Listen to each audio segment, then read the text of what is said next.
The Economist.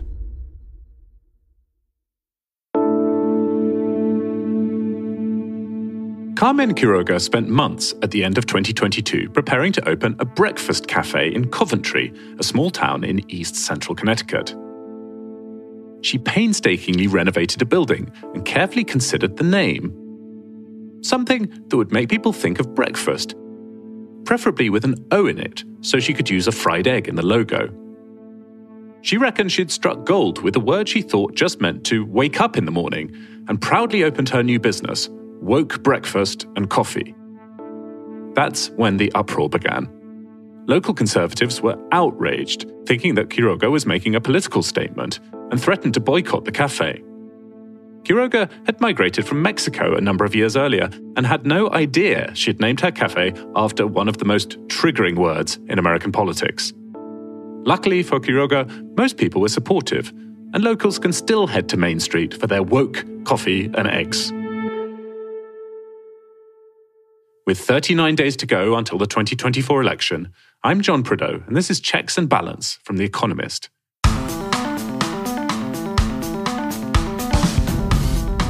Each week, we take one big theme shaping American politics and explore it in depth.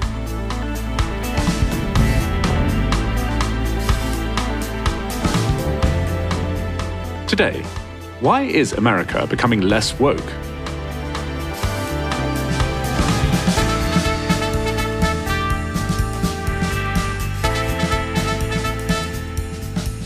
Over the past decade, a form of wokeness arose, particularly on the liberal left, which was characterized by extreme pessimism about America and its capacity to make progress, especially regarding race.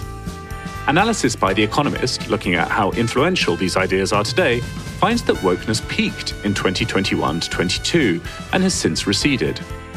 What will come after peak woke? And what does this all mean for American politics?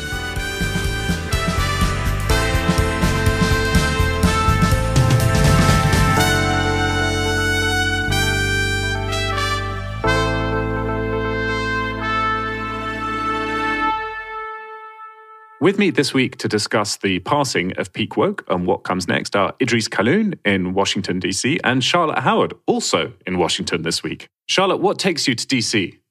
I am in Washington because Idrees and some of our other colleagues did a live event that I helped organize last night with several hundred people there to talk about the impact of elections around the world. It was really great. And it was great to see, in particular, certain listeners who lent me some moral support for my performance in trivia. I continue to get a kick out of the fact that I spent 20 years at The Economist writing cover stories on Saudi Aramco, and the only thing I'm known for is being bad at quizzes, but moving on. And I take issue with your definition of woke, so I'm looking forward to chatting with you. Good. I'm looking forward to that too. And Idrees, how are you doing? I'm doing well. I'm recovering from having to show my face in front of a crowd of larger than 5 people. So, yeah, it's been good. It's actually tough. I was complaining to Charlotte. I've had to wear a suit and tie like 3 consecutive days. It's so hard being a man. John, you're also in the U.S. You're in, I don't know where you are. You're in Pennsylvania somewhere. I am. I'm in Pennsylvania's 8th congressional district, and we're going to be talking about Pennsylvania on the podcast next week. And I've been having a really interesting time going around talking to voters and candidates. And one of the things that struck me being here, I was at a political event for a candidate, Republican candidate who's running for Congress last night. And there were 2 policy issues he majored on. One was the border and illegal immigration, which you'd expect, I think, in a district like this.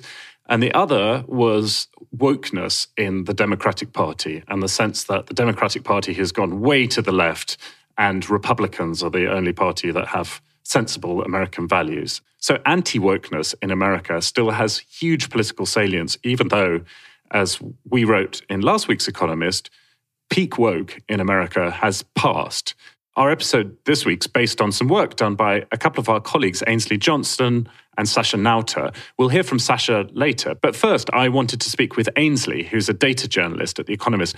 I wondered how you measure something as nebulous as wokeness. And so she took me through that and how she and Sacha were able to determine that woke has indeed peaked.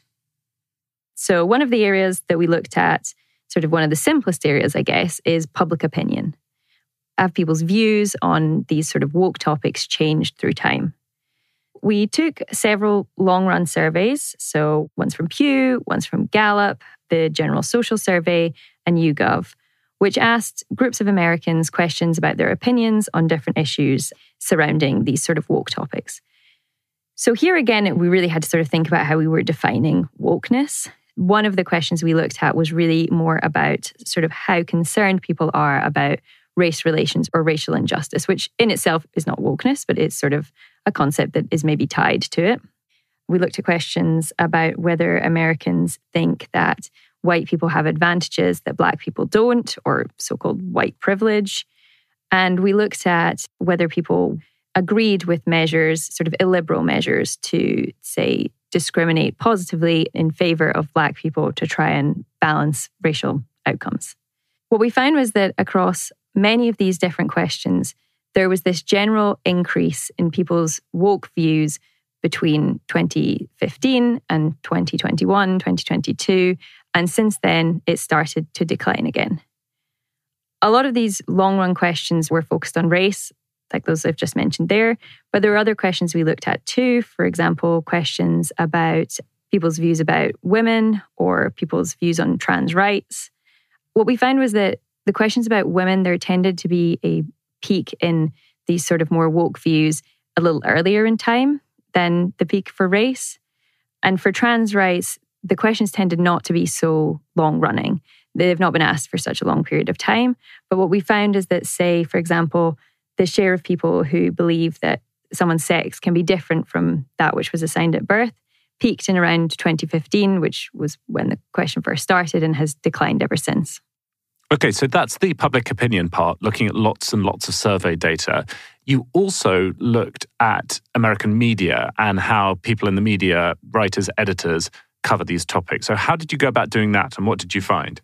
We did, yes. We took a list of woke words. So these were things like microaggression, oppression, white privilege, intersectionality. In the end, we had about 150 of them. So with the help of an academic, David Rosado, who's based in New Zealand, we looked at the number of times that these woke words were used in 6 different publications. So those were the New York Times, New York Post, LA Times, Wall Street Journal, Washington Times, and Washington Post. What we found is that in pretty much all of those publications, barring the LA Times, the use of these terms really started to increase in the sort of 2015 kind of time, peaked around 2019 to 2021, and has since really decreased by quite a lot. So the term white privilege, for example, in the New York Times in 2021, it was used around 2.5 times per million words. But by 2023, that had fallen to 0.4 times per million words. So really quite a big decrease in the use of these terms. We also found largely the same trend in television media as well, where we applied the same method, and also in book titles as well. So Ainslie, you looked at survey data for public opinion, you looked at the media, and you've also looked at academic institutions and businesses. So what's the picture there? So in each of them, again, we see the same broad pattern that wokeness is in decline. But for both of them, the sort of nuances are slightly different. So in academia, again, we counted this frequency of woke words in social science papers. Again, we found a peak in 2022. And we also looked at 2 databases of attacks on academics. So this is cases where academics are there's calls for their talks to be cancelled or calls for them to be disciplined by their institution because of their views or because of something that they've written or something that they've said. And in both of these databases, again, we saw that there was a peak in incidents around 2020, 2021, which has then declined in the last couple of years. Academia, I would say the peak sort of seems to have been a little bit later than in the media and in public opinion. But interestingly, in the corporate world, sort of slightly earlier, the peak.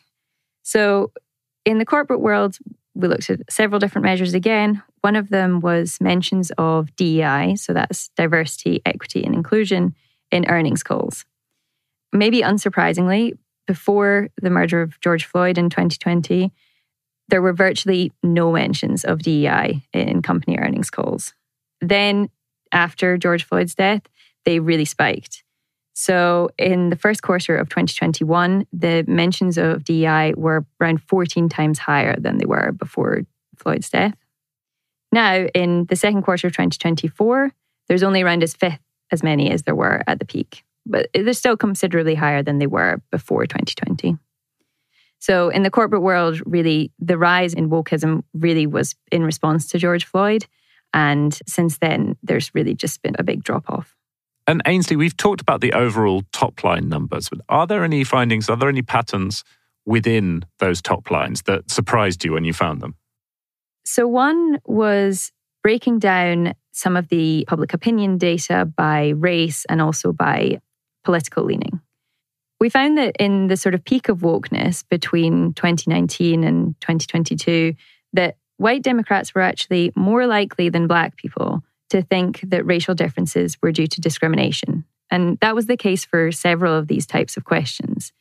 It really seemed like white Democrats really cared more about these issues than Black people did, which was pretty surprising to me. And the other interesting thing was young people. So I think that the perception is that Gen Z and millennials are really sort of the most woke. And that is what we found in our data, in a lot of these questions. But what we found was that in recent years, they are the ones who've also seen the sort of steepest drop in wokeness as well. Again, they still are sort of more woke than older people, but their views on these woke topics are moderating even more than other groups are.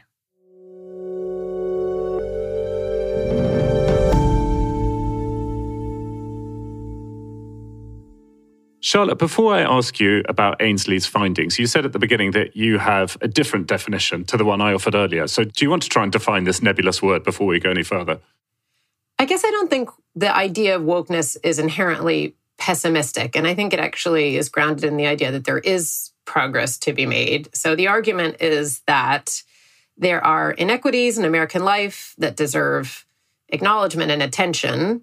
And so I think it's right that there are problems with racial inequality as one example in American life. And the debate is over how best to solve it. And I think that's where the movement of wokeness runs into trouble. Yeah, I'd agree with you on that, I think. Idrees, do you want to venture your own definition of what this slippery word means or has come to mean? I agree with Charlotte that it's about heightened attention to inequalities, but I think that the element that is unique is its finding that this is the result of systemic discrimination and prejudice and bias, that systems of oppression exist, and that is what causes these disparities. So I think that that is what differentiates it from, a kind of good liberal, I think, ought to be concerned by inequality and want to correct it and want to improve it, particularly along lines of race and gender. But I think that when we talk about what is woke specifically, I think it is that identification that things are systemic and that systems need to change in order to correct for those disparities. And that's why I think you see the resorting to these means that I think a classical liberal would not kind of go with, treating kind of group identity as quite important, kind of ensuring balancing demographically across elite sets. All of that is there. And then I think also, depending on how much you think of wokeness as a kind of a coherent ideological project, if you look at its roots in things like critical race theory, critical theory, postmodernism, et cetera, I think that there is actually quite a lot of pessimism in that, like people like Derek Bell are writing about how the civil rights movement was only done because it benefited whiteness as a whole. So I think that depending on how much you think modern practitioners are rooted in that intellectual tradition, I think that there is actually a kind of currency there that is actually kind of pessimistic about society's capacity to change. I will say that I think the chronology of when this phenomenon took off is important. So it was really from 2014, right, where you had some instances that were, I think, hard for white America to ignore. So with the election of Barack Obama, you had people talking about a post-racial America and so forth. And I think that's an argument that many Black Americans found to be odd. Then in 2014, you had the shooting of an 18-year-old, Mike Brown. You had a shooting of a child, later Trayvon Martin, culminating with the death of George Floyd, where people could hear a man pleading for his mother as a policeman had his knee on his neck. And then concurrent with that, you had the rise of Trump, who was either explicitly or implicitly making racist comments. And I think for many white liberals, these were disorienting phenomena that coincided, and you saw their opinion of racial issues actually move to the left of the opinion of Black and Hispanic voters as they kind of developed ideas about how best to solve what all of a sudden to them seemed like huge glaring problems, but actually had been lurking within American life for longer. I think you're absolutely right on the chronology of this, Charlotte, and it coincides roughly with the time I moved to America, and I became fascinated, like lots of people who moved to America, I became fascinated by Civil War history and the sort of deep patterns in American history. And so I think what the wokeness movement gets right is that history matters, and there are hangovers from American history that are still present in American society today. But I think what you also saw happen over the course of about a decade is it almost seemed like white liberals discovered that racism was prevalent and it was bad. But they'd made that discovery at a time when America was becoming a lot less racist on many metrics. If you look at some of the most recent sociology on race in America, Raj Chetty put out a paper in July, which we wrote about in The Economist, and that tracked 57 million people born in America between 1978 and 1992. And it showed that for that cohort, race becomes less important as a determining factor of life outcomes, and class, income becomes more important. And so I don't disagree with you that it's important to pay attention to racial injustice, and that those murders by police officers of young Black men were appalling. But I think there was a disconnect between what was actually going on in the country and the sort of widespread view that you saw sort of propagated, that America was sort of irredeemably racist and no progress was being made. So I suppose that's maybe just a difference of interpretation.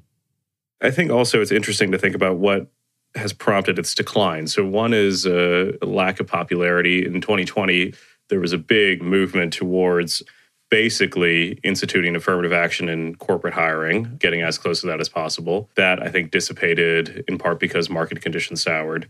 But two, in the political realm, Black Lives Matter was ascendant, the organization itself. It's since basically collapsed. Its founders have had various scandals and whatnot. So I think that has taken the impetus out of the movement, even though the level of police killings of unarmed people is roughly the same. But then also it politically became grafted onto all sorts of ideas that were entirely unworkable, like defunding the police, like abolishing ICE, all of which I think there was a significant backlash to. So it makes sense to me, and obviously we saw what happened in media organizations like the New York Times, it makes sense to me that there would be a decline in interest in those things since then. What I worry about is its calcification in institutions like universities, or NGOs, places where the profit motive doesn't really kind of iron things out over the long run. So you've seen the codification of diversity statements in a lot of university departments. So even if there aren't these kind of loud declarations of principles and statements, I do think that there's a chance of this becoming bureaucratized in a way that actually saps the vitality of academic institutions in particular. But in politics and business, I think that this has been relatively self-correcting. Yeah, I agree with that. So this set of ideas has ebbed on the left and even in the middle of the Democratic Party.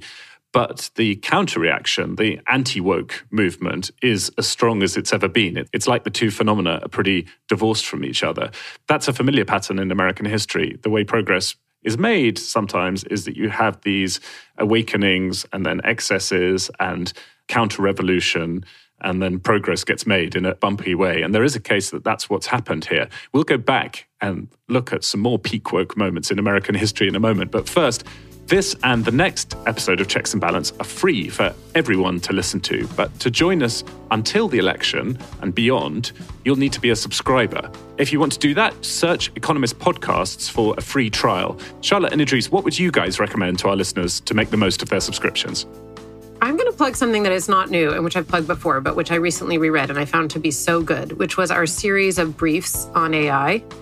And I think that there's so much hype about AI and pessimism and despair, and some of the articles that you read can be quite superficial without getting into the meat of the technology and its deeper questions and implications. And I just found this set of 6 stories to be the essential reading for understanding this rapidly changing technology. So I recommend people go read them.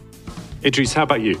I think our coverage of the reforms going on in Mexico right now under AMLO and the waning days of his administration has been very good. It's pretty concerning, changing the way the judges are elected, militarizing the National Guard, and all in a year where people might be distracted by other things. And I think we haven't lost sight of what's going on in the rest of the world.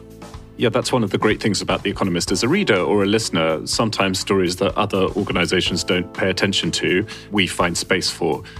I'm just going to add my own recommendation. This week's Drum Tower episode is a long interview with Michael Kovrig. He was a Canadian diplomat who was held hostage, frankly, by the Chinese government, disappeared by the secret police. And he talks, I think for the first time, about his 1,000+ days in captivity. And it's spellbinding and very informative about China. So go listen to that if you have a subscription.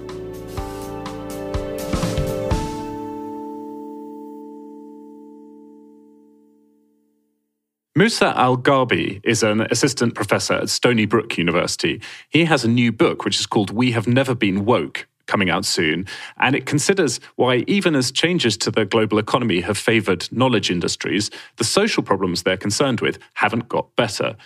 As part of that, he's identified 3 periods of peak woke, or great awakenings, as he calls them, that preceded the one that we've just lived through. We asked him to take us through each one. The first Great Awakening was in the 1920s to the 1930s. So for awakenings in general, there are basically 2 factors that predict when an awakening will take place. The first one is that they occur during periods of elite overproduction. That's when society is producing a lot more people who feel entitled to a high standard of living and to kind of more clout and prestige than normal people. Then we have the capacity to actually give those people the lives they expect. So people do everything right. They follow the rules for success, but they find themselves unable to live the lives they imagined. And when that happens, they tend to indict the social order that they think failed them. The prosperity boom of the 20s had exploded like a giant soap bubble, and the United States tumbled down into a bottomless abyss of depression. And you do see this in the 1920s to the early 30s as a result of the economic downturns, the aftermaths of the First World War, and actually the major global pandemic, just like in the current moment. So the conditions were right to allow an awakening. Some of the first gay rights organizations and movements took place in the 1920s. Some of the feminism, anti-racism, all of these were integral to the first Great Awakening. Even things like cancel culture. The second Great Awakening was in the mid-1960s through the early 1970s. Anti-war demonstrators protest U.S. involvement in the Vietnam War in mass marches, rallies, and demonstrations. A lot of times when people talk about the 1960s and the radicalism of the 1960s, they assume that the main drivers were things like the civil rights movement or kind of women's liberation or even Stonewall or the Vietnam War. And the problem with these narratives, one, is that the timing doesn't work out. So the civil rights movement had been going on for basically more than a decade before the campus protests really started. Things like Stonewall didn't kick off until after the awakening was already well underway. Second wave feminism, same thing. The track was being laid, but didn't really take off. So I argue in the book there were 2 issues. One of them, it was a tough market for knowledge economy professionals. Knowledge economy professionals were increasingly underemployed. And we're seeing lowered wages and things like this as a result of broader economic shifts. And so they were already discontented. I have today ordered to Vietnam the Air Mobile Division and certain other forces which will raise our fighting strength from 75,000 to 125,000 men almost immediately.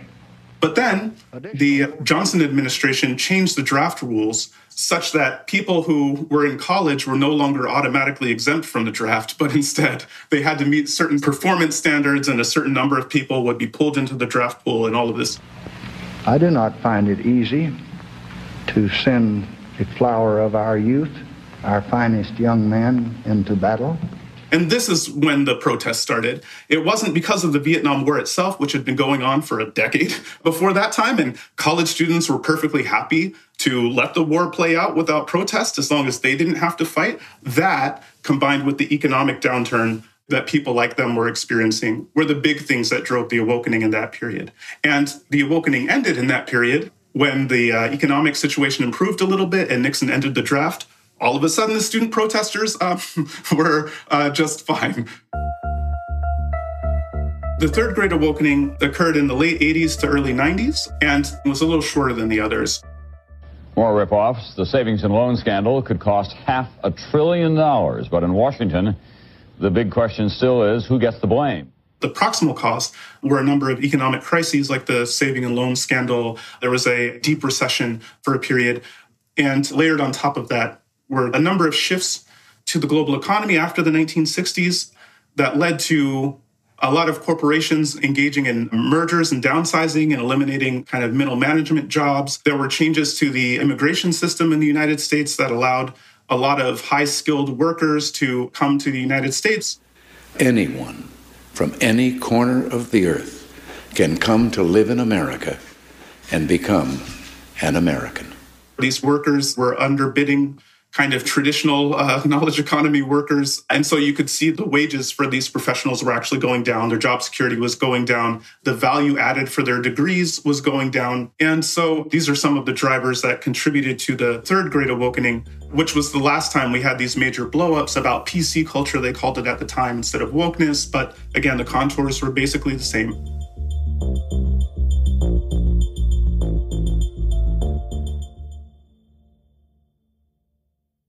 Idrees, what do you make of that, and particularly the idea that wokeness flowers in American history at times of elite overproduction? I think it's a really original and really thought-provoking thesis. I really enjoyed his work through it. I think there hasn't been a lot of careful sociological attention to this issue, even though it's probably one of the most important intellectual changes of our lifetime, really. And it's hard to study it from a kind of remove, in part because actually within sociology departments itself, it's so baked in at some point, right? If you go to a sociology conference, the entire thing is basically a kind of study of oppression. And so I like the vantage point that he's assumed.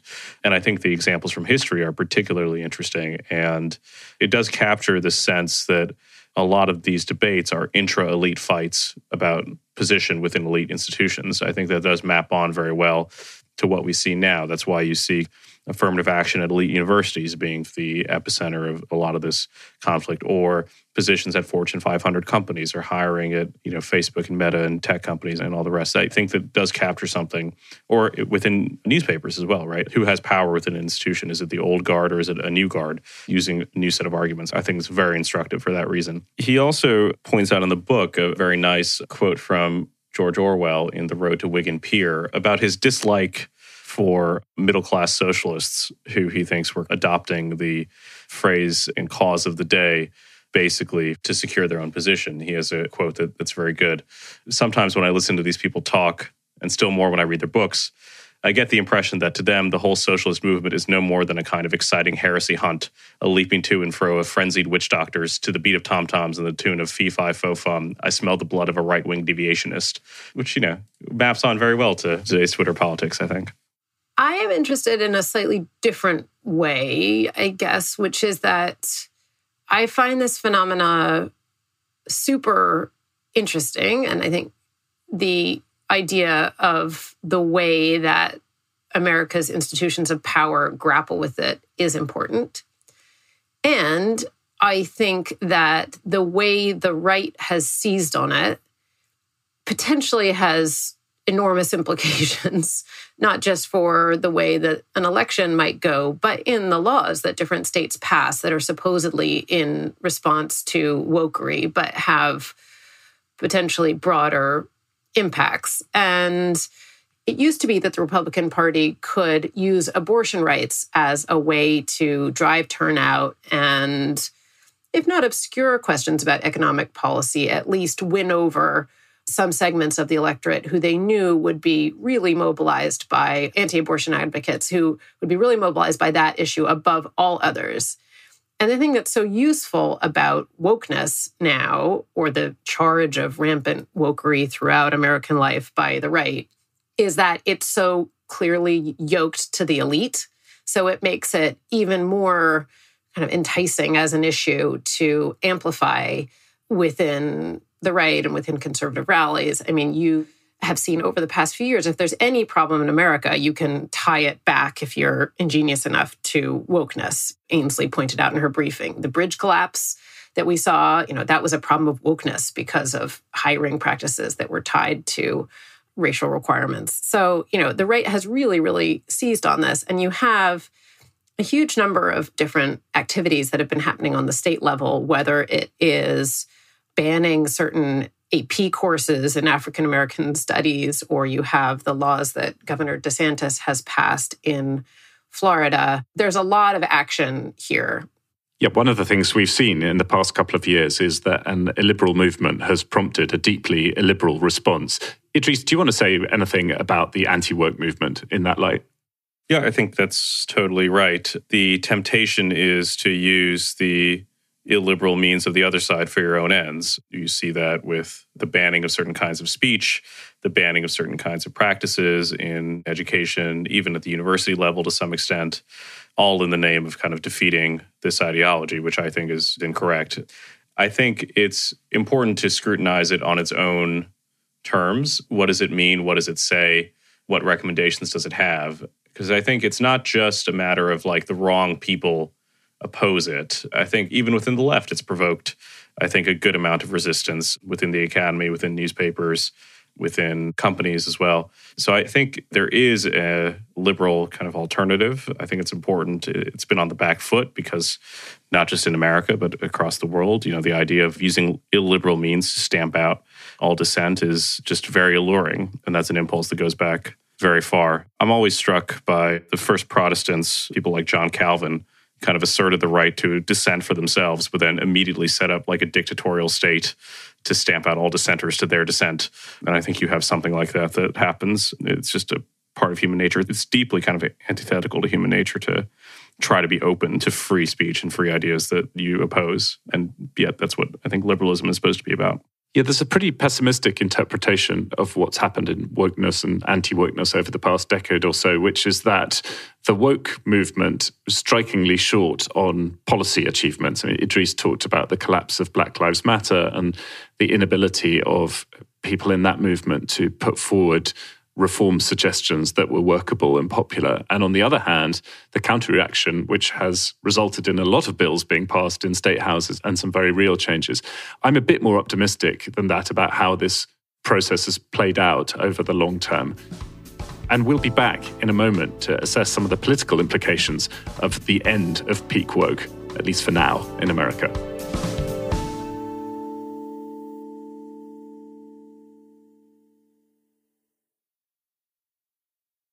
Sacha Nauta is The Economist's social affairs editor based in our DC office with Idrees, and she's one of the brains behind our coverage of peak woke. When we spoke earlier in the week, I asked her why this was a topic she was keen to delve into.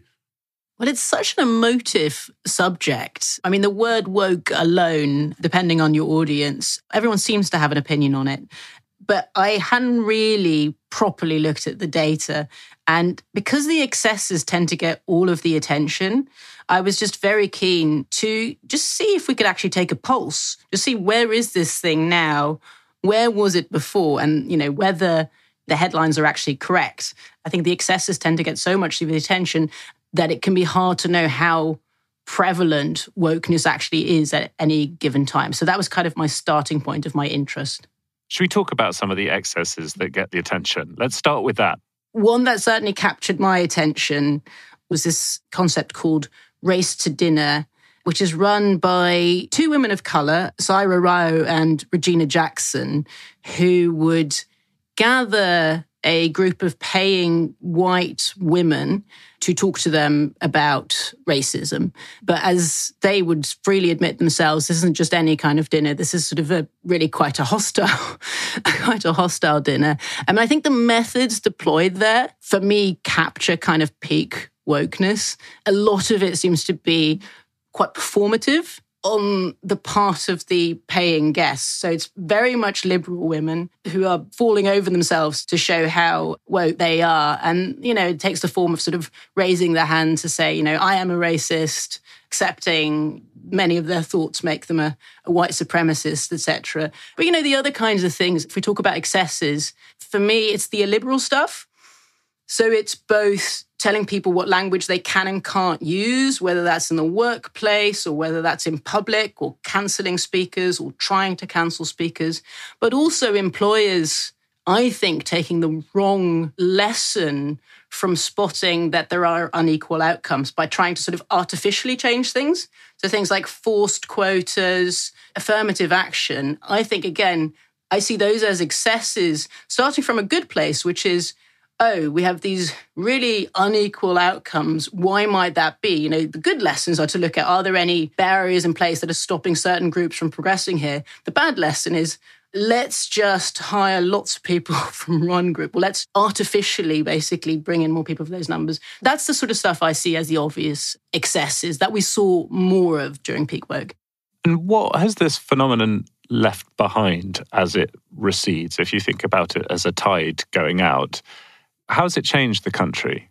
I think we'll know in a decade how it really changed the country. But from, a sort of first draft of history, I'd say on the positive side, awareness has clearly increased, right? And, that's what wokeness originally meant before it became a very loaded term. It's just awareness of injustices. So I think it's indisputable that awareness of injustices and of inequities and of the fact that different people might be having different experiences has clearly increased. And I think that by itself is a very good thing. And just to show one example, we know that more employers now have put methods in place to evaluate job candidates or job performance in a way that is just less prone to bias, right? So just blanking out a name, for example, just very simple. So I think awareness has increased, and at its best, that has led to efforts to just, make sure everyone has an equal shot. Another good thing I would point to is civility. At its worst, I think wokeness creates a culture where people are afraid to speak their minds or afraid of reprisals. And, that has happened. Like, that's certainly something that I think sits in the negative bucket. But at its best, I think it's meant that people and workplaces have become a bit more civil. In fact, a report came out last week by Lean In and McKinsey that showed that across all groups, including white men, I should say, fewer people now report, for example, being spoken over or interrupted in the workplace. Another example I've often heard from Black women is that fewer people now touch their hair, which sounds like a small thing, but it's actually not. And I'm sure, awkward conversations have had to happen to get to that place, but I think that's probably a good thing. So there are definitely good things that have come out of it. I think on the less good side, it has, as with any excess, it has also alienated people. And I think particularly the focus on groups and pitting groups against each other has had very negative effects. There's a lot of feelings of hostility of if you're not in this group, you're either a victim or an oppressor. I don't think that's been particularly healthy for the country. And, one can only hope that in this next stage, whatever we want to call it, there'll be a bit more room for common ground. And I'm quietly hopeful that that's possible. And Sacha, where do you see this movement going from here? I think where it goes next will partly depend on the result of the election. And it will partly depend on what happens with Gen Z. On the election, it's tempting to think, well, if Donald Trump wins, then surely that's the end of woke. But he sparked the last wave. So I really don't think it's a stretch to see how, if he were re-elected, in response to his anti-wokeness, you could see a resurgence. I think Gen Z is actually, over the longer term, the more interesting question of, as any youngest generation, they certainly hold the most woke views. And there's just a question if, like previous generations, how far they will moderate as they enter positions of power, which is not that far away, right? They're not the ones running those companies yet, but they will be. And I think those who sort of think that this woke peak might sort of be a false peak, like a peak before the real peak, warn that Gen Z is much more woke than previous generations. I don't know the answers to that. I would say that actually, yes, they're more woke than millennials. With everyone else, they have actually dropped quite significantly again over the last 2 years. And previous generations suggest as people, enter middle age and have kids and jobs and cars, they tend to moderate their views quite a bit. But we'll have to wait and see just how much.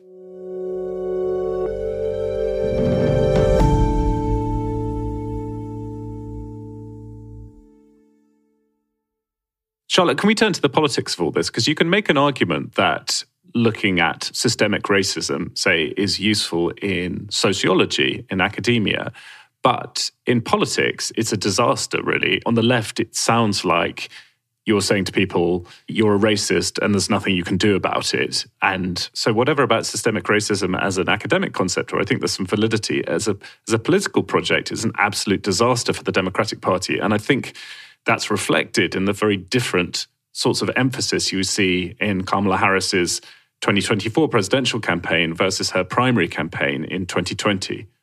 Yes, I think Harris clearly has moved from where she was in not just the primary for the 2020 run, but how she was presented in the general. It's not that surprising that she tacked to the left in the primary when she was seeking the presidential nomination then. But at the Democratic National Convention in 2020, just a few months after George Floyd, the introduction of her was really downplaying her role as a prosecutor and talking about social justice. That's, of course, so different from how she was presented this time around, where she really has tried to embrace the old big tent model of the Democratic Party. And Tim Walz has done that as well. He talks a lot about neighbors having different opinions, but still looking out for each other. There's an idea that the Democratic Party can take in different points of view and welcome all. So I think that is clearly a big shift. I think the thing that is probably most thorny now for Democrats that wasn't the case in 2020 is the question of anti-Semitism and the way that Israel fits into the oppressor-oppressed argument. So I think Harris has navigated that pretty deftly, actually. And I was interested at the DNC when Chuck Schumer, who is the senior most Jewish person in government, had a long discussion of anti-Semitism without actually mentioning Israel at all. And this distinction between anti-Semitism and anti-Zionism, that's one that the Democratic Party has implicitly tried to make in its public statements. But I think that current manifestation of the oppressor-oppressed argument is probably the most political salient one now within the Democratic Party. Idrees, there has been an incredibly sharp turn in Democratic Party rhetoric on these sorts of subjects. I was looking back at 2019 at Beto O'Rourke's campaign, and he's a politician I admire in many ways. I sat down and interviewed him, and he's impressive, and I think he'd agree with us on lots of things. He's pretty mainstream. But in 2019, he described American capitalism as racist. Kamala Harris has just given a speech in which she said, "I'm a capitalist." There's just been such a big change in the Democratic Party's way of talking about these issues. It does seem like they've learned a lesson that embracing a bunch of ideas that seemed very progressive at the time turned out not to have delivered a lot of progress, but been quite unpopular. Was it bad strategy? And it seems like the self-correction mechanism has worked, which is good. Yeah. I think that it definitely has self-corrected. It does make you slightly question the judgment of politicians who are, of course, there to lead, not be led by the ideas of the day. I think to go back to what Musa was saying, the emergence of this trend within elites coincided with also the increase in educational polarization as Democrats became the party of the college-educated. And so they reflected, in that sense, the paroxysms and neuroses of the college-educated as well. And I think that adversely affected the Clinton campaign as well. It adversely affected the 2020 Democratic primary campaign. I think the hangover that probably depressed Joe Biden's vote tally in 2020, even though he won narrowly. And it's good from a practical point that they've realized that a lot of this stuff is unpopular and self-corrected this time. But I do wish that there had been a kind of independent judgment shown to buck this trend. I mean, if you parse the comments of Barack Obama during this period, you will see some subtle criticisms of this line of thinking. But he was not out there I guess he's not the leader of the party, but he was not pushing it. And there wasn't really that much pushback within the left. And I think it would have been helpful for this to have crested sooner, not just because this is a symbolic point or because liberalism is important, but also because I think you can point to concrete harms that have been enacted. A dearth of policing is not good, I think, for poor Americans. I think affirmative action and these sort of solutions don't really help the median minority American. And we can go down the list, but I'm glad that it is self-corrected. I feel like a member of the college-educated elite who's going through her own neurotic paroxysm of whatever it is that you just said that college-educated elites were doing. But I think that there's a weird thing here, which is counterproductive in that the culture of victimhood across political parties is just insidious and stupid, technical term. So Republicans think that white people are more discriminated against than Black people, right? That's a fact. That's a measurable fact in polling. So there are huge partisan differences in the perception of discrimination. If you look at differences among young men versus young women, most young women would identify themselves as feminists. Just 4 years ago, it used to be that young men would describe themselves that way too, and now they don't, right? This is from the Survey Center on American Life. In 2019, less than a third of young men said that they experienced some or a lot of discrimination in American society. Just 4 years later, nearly half of men said that men faced gender-based discrimination.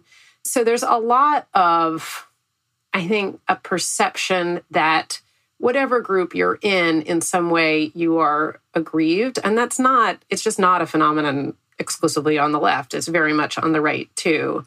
And Donald Trump is the victim in chief, right? So I think there's something insidious here, and there's a real opportunity for leaders to talk not about coddling specific subgroups, but passing broad policies to help Americans writ large, regardless of their particular group, to advance. And so less talk of systemic racism, more talk of the poverty tax credit, as an example.